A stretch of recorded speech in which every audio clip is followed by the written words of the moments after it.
ایک زمانے کی بات ہے۔ ایک دور دراز سلطنت میں ایک نہایت حسین اور نیک دل شہزادی رہتی تھی جس کا نام آئزہ تھا۔ آئزہ اپنی مہربانی، ہمدردی اور نرمی کے سبب سب کے دلوں کی دھڑکن تھی۔ محل کے در و دیوار قیمتی پتھروں اور سنہری روشنیوں سے جگمگاتے تھے، مگر شہزادی کا دل ہمیشہ سادگی اور قدرت کی خوبصورتی میں بہلتا تھا۔ وہ اکثر باغوں میں جاتی، پھولوں سے باتیں کرتی اور پرندوں کو دانہ ڈالتی۔ ایک دن آئزہ محل کے باغ میں بیٹھی تھی کہ اچانک اس کی نظر ایک عجیب و نایاب تتلی پر پڑی۔ یہ تتلی عام تتلیوں کی طرح رنگین نہیں تھی، بلکہ پوری کی پوری سنہری روشنی میں ڈوبی ہوئی تھی۔ جیسے ہی سورج کی کرنیں اس پر پڑتیں تو ایسا لگتا جیسے ہزاروں چراغ جل اٹھے ہوں۔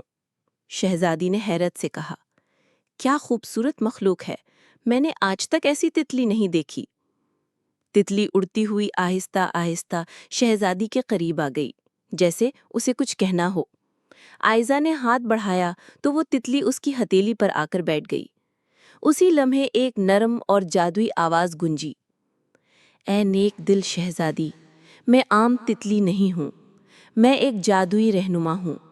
میرا آنا اس بات کی نشانی ہے کہ تمہیں ایک بڑی آزمائش کا سامنا کرنا ہے۔ شہزادی حیران رہ گئی، آزمائش؟ کس قسم کی آزمائش؟ سنہری تتلی بولی، اندھیروں کی وادی میں ایک کالی پری ہے جس نے روشنی کے چراغ چرا لیے ہیں۔ یہ چراغ ہی تمہاری ریاست کو خوشحالی اور امن دیتے ہیں۔ اگر وہ چراغ واپس نہ لائے گئے تو اندھیرا تمہارے ملک کو ڈھانپ لے گا۔ شہزادی نے سنہری تتلی کو غور سے دیکھا اور کہا، اگر یہ میرا فرض ہے تو میں ہر مشکل برداشت کر کے بھی اپنی ریاست کو بچاؤں گی۔ تتلی مسکرائی اور کہا، پھر میرا پیچھا کرو، میں تمہیں راستہ دکھاؤں گی۔ شہزادی نے تتلی کا تعاقب کیا۔ وہ محل کے باغ سے نکل کر گھنے جنگلوں میں جا پہنچی۔ راستے میں درخت عجیب سرگوشیاں کر رہے تھے، جیسے وہ شہزادی کو خبردار کر رہے ہوں۔ کبھی سایہ لمبا ہو کر راستہ روک لیتا، کبھی ٹھنڈی ہوا ایک ڈراؤنی سی سرسراہٹ میں بدل جاتی۔ لیکن شہزادی دلیر تھی۔ کئی گھنٹوں کے سفر کے بعد وہ ایک اندھیرے کی وادی میں پہنچے۔ وہاں کا آسمان ہمیشہ سیاہ تھا اور زمین پر پھولوں کی جگہ کانٹے اگے ہوئے تھے۔ وادی کے بیچوں بیچ ایک بلند قلعہ تھا جو کالے بادلوں میں لپٹا ہوا لگ رہا تھا۔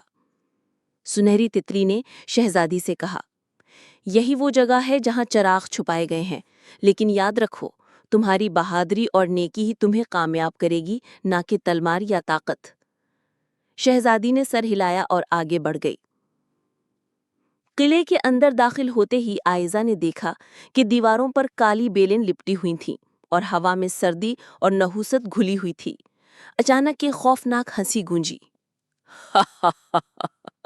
آخرکار تم آ ہی گئیں، اے نیک دل شہزادی۔ سامنے کالی پری آ گئی۔ اس کی آنکھوں میں سرخ شعلے جل رہے تھے اور ہاتھ میں ایک عصا تھا جس پر اندھیری آگ بھڑک رہی تھی۔ شہزادی نے ہمت کے ساتھ کہا، ان چراغوں کو واپس کرو، یہ میرے ملک کے لوگوں کی خوشیوں کے چراغ ہیں۔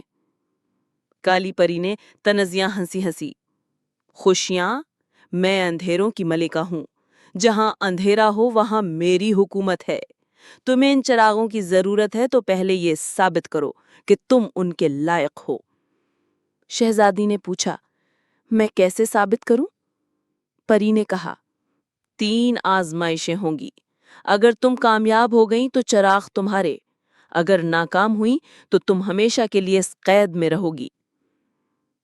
پہلی آزمائش۔ کالی پری نے شہزادی کو ایک کمرے میں بھیج دیا۔ وہاں بے شمار خالی برتن رکھے تھے اور ایک چشمہ بہہ رہا تھا، مگر پانی اندھیرا اور زہریلا لگ رہا تھا۔ آواز آئی، ان برتنوں کو زندگی کے پانی سے بھر کر واپس لاؤ۔ شہزادی پریشان ہوئی کہ یہ پانی تو زہریلا ہے۔ تب سنہری تتلی اس کے قریب آ کر بولی، یاد رکھو، نیکی اور دعا کی طاقت سب سے بڑی ہے۔ شہزادی نے آنکھیں بند کی اور اپنے رب سے دعا کی۔ اچانک چشمہ صاف اور شفاف ہو گیا۔ اب شہزادی نے برتن بھر کر آزمائش مکمل کر لی۔ کالی پری نے کہا، اب اندھیروں کے جنگل میں جا کر وہ گلاب تلاش کرو جس کی خوشبو دل کو روشنی دیتی ہے۔ شہزادی نے تتلی کے ساتھ جنگل کا سفر کیا۔ ہر طرف کانٹے تھے اور گلاب کے بجائے صرف زہریلے پودے اگے ہوئے تھے۔ آخر کار ایک جگہ روشنی کی کرن نظر آئی۔ وہاں ایک واحد سفید گلاب کھلا ہوا تھا۔ شہزادی نے اسے محبت سے توڑا اور اپنے دل سے لگایا۔ فوراً پورا جنگل روشن ہو گیا۔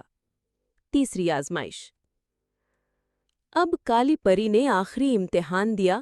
میرے سامنے کھڑے ہو کر مجھے شکست دو، لیکن یاد رکھو تلوار سے نہیں۔ شہزادی نے تتلی کی طرف دیکھا۔ تتلی نے آہستہ سے کہا، اندھیرا کبھی اندھیرے سے نہیں جاتا، صرف روشنی سے جاتا ہے۔ شہزادی نے اپنی آنکھیں بند کی، دل سے دعا کی اور محبت کے کلمات ادا کیے۔ اس کے دل سے ایک نورانی روشنی نکلی جو پورے قلعے میں پھیل گئی۔ کالی پری چیخ اٹھی، نہیں، یہ روشنی مجھے جلا دے گی! اور دیکھتے ہی دیکھتے وہ دھوئیں کی طرح غائب ہو گئی۔ شہزادی نے قلعے کے اندر رکھا ہوا روشنی کا صندوق کھولا۔ اس میں وہ سب چراغ جگمگا رہے تھے جو ریاست سے چرا لیے گئے تھے۔ جیسے ہی وہ چراغ واپس لائے گئے، پورا ملک روشنی اور خوشی سے بھر گیا۔ لوگوں نے شہزادی آئزہ کو دعاؤں اور محبت سے یاد کیا۔ سب نے کہا، یہ صرف ہماری شہزادی آئزہ ہی تھی جو اندھیروں کو شکست دے سکتی تھی۔ سنہری تتلی نے شہزادی کے قریب آ کر کہا، تم نے ثابت کر دیا کہ اصل طاقت نیکی، دعا اور روشنی میں ہے۔ اب میرا کام پورا ہوا۔ یہ کہہ کر تتلی سنہری روشنی میں ڈھل کر آسمان کی طرف اڑ گئی۔